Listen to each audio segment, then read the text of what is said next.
नमस्कार मित्रांनो, दिवाळीच्या तुम्हा सर्वांना खूप खूप शुभेच्छा.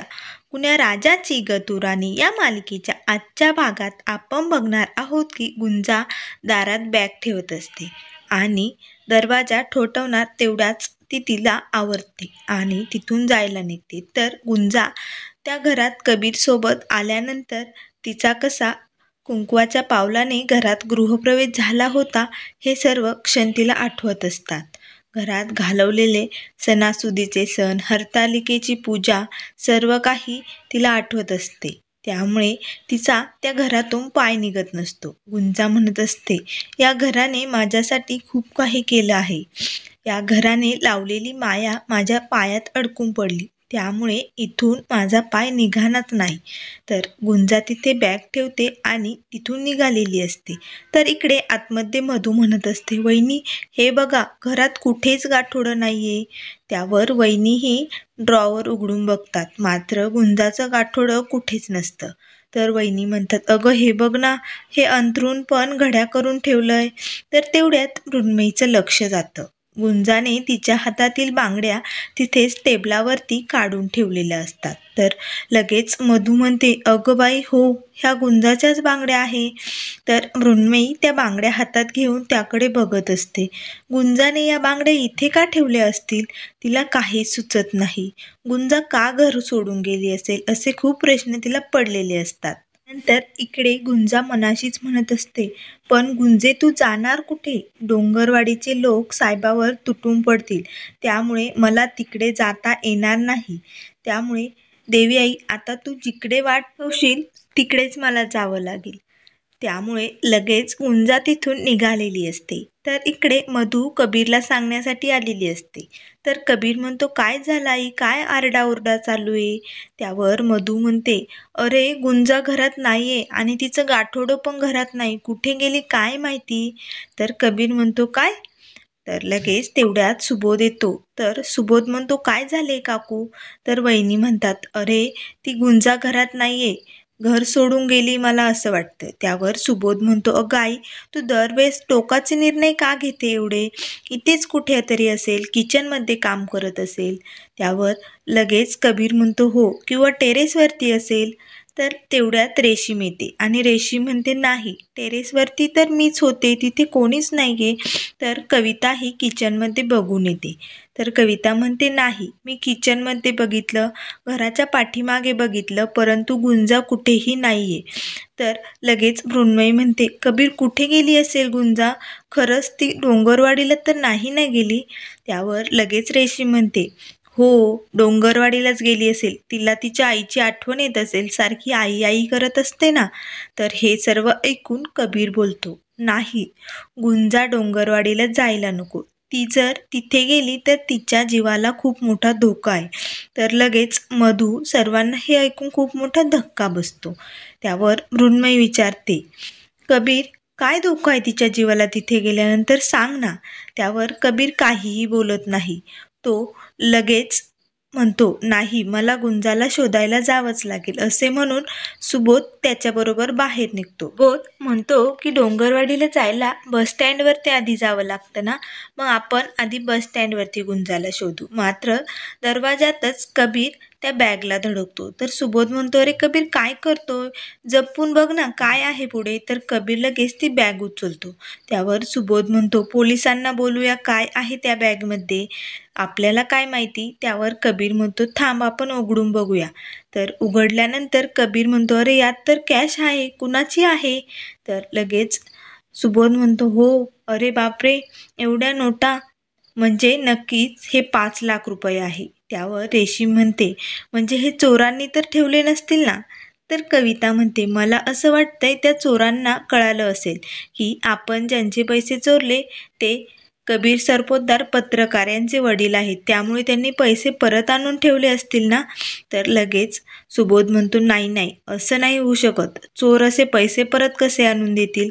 त्यावर कबीरही म्हणतो, थांबा, पोलिसांना बोलवण्याची एवढी गरज नाहीये, आपण आधी व्यवस्थित बघून घेऊया ते पैसे कुणाचे, काय झालंय नेमकं, एकतर गुंजा घरात नाहीये. त्यावर रेशीम म्हणते, जाऊ द्या, आपलं काम झालंय ना, आपला प्रॉब्लेम सॉल्व झालाय आता. 5 लाख मिळाले, आता एकदम मस्त लग्न पण होईल आणि आपल्यात भांडण पण होणार नाही. तर लगेच मधू म्हणते, अगं रेशीम, असं काय बोलतेस तू? इथे माणूस गायब झालाय आपल्या घरातलं, आणि तुला आठवत नाही का, गुंजाने तुला मंदारच्या तावडीतून वाचवलं होतं आणि आपल्या कबीरलाही गुंडाच्या तावडीतून गुंजानेच वाचवलेलं आहे. तर लगेच तेवढ्यात मृण्मयी तिथे येते आणि म्हणते, कबीर, गुंजा खरंच गेली असेल का रे? हे बघ, तिने तिच्या बांगड्या मला इथे काढून ठेवल्या टेबलावरती. त्यावर लगेच मृण्मयी कबीरच्या हातात ती बॅग बघते. तर मृण्मयी म्हणते, ही बॅग इथे कशी आली? तर रेशीम म्हणते, अगं हे बघ, त्या चोरांनी पैसे परत आणून दिलेत. त्यावर लगेच मृण्मयी म्हणते, काय? चोर कसे काय पैसे परत आणून देतील? नाही, हे शक्यच नाही. आणि ही बॅग तर माझ्या बाबांची आहे. मृण्मयीचे हे बोलणे ऐकताच कबीरच्या लगेच ट्यूब पेटते, की सकाळी मायामामी गुंजाला म्हणत होत्या की तू इथून कायमची निघून जा, मी तुला 10 लाख रुपये देईन. हे सर्व बोलणे कबीरने सकाळी ऐकलेले असते. त्यामुळे कबीरची खात्री होते की हे सर्व मायामामीनेच केलेले आहे आणि त्यामुळेच गुंजा इथून घर सोडून गेली. तर कबीर मनाशीच म्हणतो, गुंजा, किती मोठा त्याग करतेस तू माझ्यासाठी. फक्त माझ्या आणि मृण्मयीच्या लग्नासाठी एवढं करतेस तू, आणि आता तू डोंगरवाडीला निघून गेली हे पैसे आम्हाला देऊन, आमच्या घरातील प्रॉब्लेम सॉल्व्ह व्हावा म्हणून. आणि तिथे डोंगरवाडीला गेल्यानंतर तुझ्या जीवाला किती धोका हे माहीत असून सुद्धा नाही. आता गुंजाला शोधावंच लागेल. तेवढ्यात लगेच कबीर मृण्मयीला म्हणतो, मृण्मयी, तू लगेच फोन करून सर्वेश मामा आणि माया मामीला इथे बोलावून घे. त्यावर मृण्मयी म्हणते, अरे कबीर, बाबा घरी नसतील, आता कुठे येणार आहेत ते? त्यावर कबीर खूप भडकतो आणि मृण्मयीला म्हणतो, तुला जे सांगितलंय तेवढंच कर, फक्त लगेच फोन करून इथे बोलाव त्यांना. असे म्हणून तो मृण्मयीला फोन करायला सांगतो. त्यानंतर इकडे गुंजा खूप रडत असते आणि म्हणत असते, कुठे जाऊ मी आता? कुठला रस्ता निवडू? मला काही सुचतच नाहीये देवी आई. माझ्याबरोबर तर माझी आई पण नाही, परंतु देवी आई, तू माझ्यासोबत आहे ना, मग का मला असं एकटीला सोडलंय?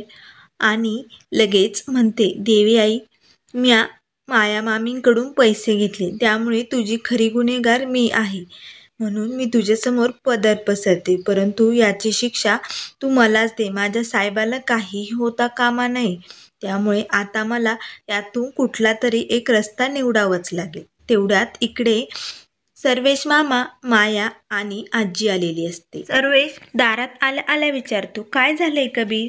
तर कबीर म्हणतो, मामा, आजी आधी आतमध्ये या. तर तो मायाला बोलवतच नाही. तर माया म्हणते, तू जरी मला बोलवणार नसशील तरी मी आतमध्ये येणार आहे, असे म्हणून लगेच तिथे सोफ्यावरती बसते.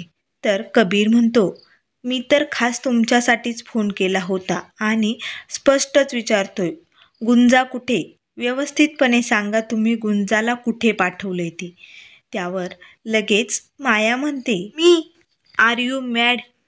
मृण्मयीच्या लग्नाच्या कामात मी इतकी बिझी आहे. त्या गुंजासारख्या थर्ड क्लास मुलीकडे बघायलाही माझ्याकडे वेळ नाही.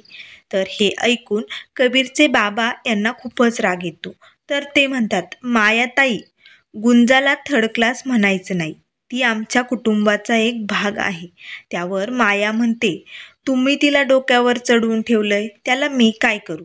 तर लगेच चे बाबा म्हणतात, मायाताई, विसरू नका, उद्या तुमची मुलगी या घरात सून म्हणून येणार आहे आणि तिला या घरात गुंजासोबतच राहायचं आहे. त्यामुळे असं भान विसरून बोलू नका. तर लगेच वहिनी म्हणते, हो, तुम्हाला काय बोलायचं हे काही सुचतच नाही मायाताई. त्यावर लगेच सर्वेश म्हणतो, भान वगैरे आपण नंतर बघूया, आधी काय झालंय ते तर आम्हाला कळू द्या. काय इथे बोलावलंय कबीर? काय झालंय? त्यावर लगेच मृण्मयी म्हणते, बाबा हे बघा, ही बॅग तुमची आहे ना? तर सर्वेश म्हणतो, अरे हो, ही तर माझी बॅग आहे, इथे कशी काय आली? त्यावर मृण्मयीची आजी म्हणते, अगं मनू, असं काय करते? स्पष्ट सांग. आणि कबीर, असा कसा तू प्रश्न विचारण्याची कुठली पद्धत आहे तुझी? असं काय विचारतोय? त्यावर लगेच मधू म्हणते, हो ना आई, आम्हालाही कळत नाही, कबीर असे प्रश्न का विचारतोय? त्यावर लगेच वहिनी म्हणतात, आमचा कबीर इतका उद्धट नाहीये. त्यामुळे नक्की काहीतरी त्याला कळल्याशिवाय तो असं बोलणारच नाही. त्यामुळे कबीर बोल आता, काय झाले ते तरी आम्हाला कळू दे. त्यावर कबीर म्हणतो, यात जे पैसे आहे ना ते माया मामींनीच दिलेत गुंजाला इथून कायमचं निघून जाण्यासाठी. आणि गुंजानेही ते पैसे घेतले कारण आपल्या घरात खूप प्रॉब्लेम चालू होता, तो प्रॉब्लेम सॉल्व्ह होण्यासाठी. तर लगेच सर्वेश म्हणतो, अरे काय प्रॉब्लेम चालू आहे तुमच्या घरात ते तर कळू द्या आम्हाला प्लीज. त्यावर लगेच कविता म्हणते, मामा सर्व झालेला प्रकार आम्ही सांगतो तुम्हाला. तर लगेच रेशीम सर्व काही सांगायला लागते की घरात चोरी झाली, चोरीमुळे सर्व पैसे गायब झाले आणि त्यामुळे घरात खूप भांडण झालं आणि मग वाद खूप टोकाला गेले. त्यामुळे कबीरने मृण्मयीबरोबर लग्न करण्याचं थांबवलं. तर हे सर्व ऐकताच माया म्हणते, मग यात मी कुठून आली? म्हणजे तुमच्या घरातील मोलकरीण गायब झाली ना, काय लॉजिक आहे? त्यावर लगेच कबीर म्हणतो, माया मामी गुंजा या शहरात नवीन आहे, तिला इथली कुठलीही माहिती नाहीये. त्यावर लगेच सर्वेश म्हणतो, माया यात काय लॉजिक आहे मी तुला सांगतो. ही बॅग माझी आणि मृण्मयी तुला जाब विचारते म्हणजे ती बॅग तिने इथे आणली नाही आणि मी तर बिलकुलच आणली नाही. त्यामुळे मी तुला जरा स्पष्टच विचारतो, ही बॅग पैशाने भरलेली आहे, ती इथे कशी काय आली? तर माया ही गप्प बसलेली असते.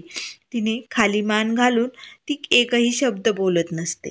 तर मित्रांनो, आता पुढील भागात आपल्याला बघायला मिळेल की माया तिथून निघालेली असते.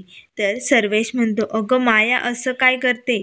निदान माफी तर मागून जा सगळ्यांची. त्यावर माया म्हणते, इम्पॉसिबल, हे शक्य नाही, मी कुणाचीही माफी मागणार नाही. असे म्हणून माया तिथून निघून जाते. त्यानंतर लगेच मृण्मयी म्हणते, कबीर आणि मी गुंजाला शोधायला जात आहोत. तर इकडे कबीर आणि मृण्मयी गुंजाला शोधण्यासाठी बाहेर पडलेले असतात. ते सगळीकडे बस स्टँडवरती गुंजाला शोधाशोध सुरू करतात. मात्र त्यांना गुंजा कुठेही सापडत नसते. गुंजा एका अनोळखीच रस्त्याने निघालेली असते कारण ती डोंगरवाडीला जाणारच नसते. तिथे गेल्यानंतर तिच्या साहेबाच्या जीवाला धोका आहे हे तिला माहीत असते. त्यामुळे आता गुंजा कबीरला कशी सापडेल हे आपल्याला लवकरच बघायला मिळेल. त्यामुळे मित्रांनो, अशाच मालिकेंच्या अपडेट पाहण्यासाठी चॅनलला लाईक करा, सबस्क्राईब करा आणि